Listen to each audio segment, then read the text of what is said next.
Catherine Bernardo at Daniel Padilla nagkita at nagkausap sa backstage ng ABS-CBN Christmas Special. Nagkagulantang ang mundo ng showbiz sa balitang muling nagkita at nagkausap ang dating magkasintahang sina Catherine Bernardo at ang Daniel Padilla sa backstage ng ABS-CBN Christmas Special na ginanap sa Araneta Coliseum noong December 10. So wala namang masama dahil pareho naman silang single, 'di ba? Kaya Gora. Ayon sa isiniwalat ng batikang showbiz insider at talent manager na si Ogie Diaz sa kanyang Ogie Diaz Showbiz Update, dinalhan umano ni Daniel ng bulaklak si Catherine. Nagkita sila sa backstage at dressing room. Bigla raw may dalang flowers itong si DJ. Kumatok sa dressing room, pinapasok, naglabasin ang glam team ni Catherine at hinayaan ang dalawa na magkausap. Ani ni Mami Ogs. Totoo to, pag si Ogie talaga, siya yung patron ng Marites at legit at nagkakatotoo ang kanyang minamarites sa atin. Charot.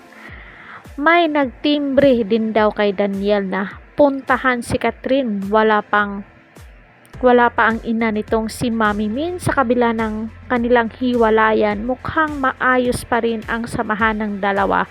Maraming tagahanga ang umaasang magkaayos ang dalawa at muling magkita magkasama sa harap o likod man ng kamera. Hanggang ngayon, wala pang pahayag ang dalawang kapamilya stars ukol sa usapin, ngunit tila nananatili ang respeto at pagmamahalan sa pagitan ng Katniel dahil sa kanilang pribadong buhay.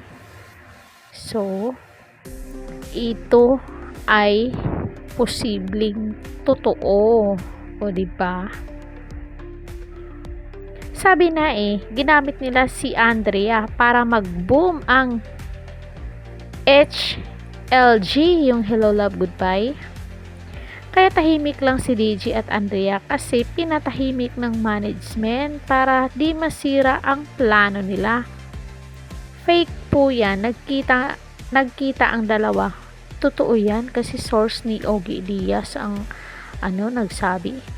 Ano to, pambawi para madaming manood sa cheaters serye nila? My Katniel Heart. Mas bagay naman talaga sila. Huwag ipilit yung iba, Diyos ko. Siyempre para sa career, Kat and Alden are string attached. So, at hindi pa rin naman confirm na sila na may relasyon na yung dalawa, si Alden at saka si Catherine. At wala pa namang aminan na nangyayari. So, posibleng single pa itong si Catherine at single din itong si DJ dahil ayaw niyang may kalab team. O, diba? So, yun lang guys. Comment down kayo dyan sa baba kung ano ang say nyo dito sa muling pagkikita ni Daniel at Catherine. Magkabalikan kaya ang dalawa? So, abang-abang tayo mga marites.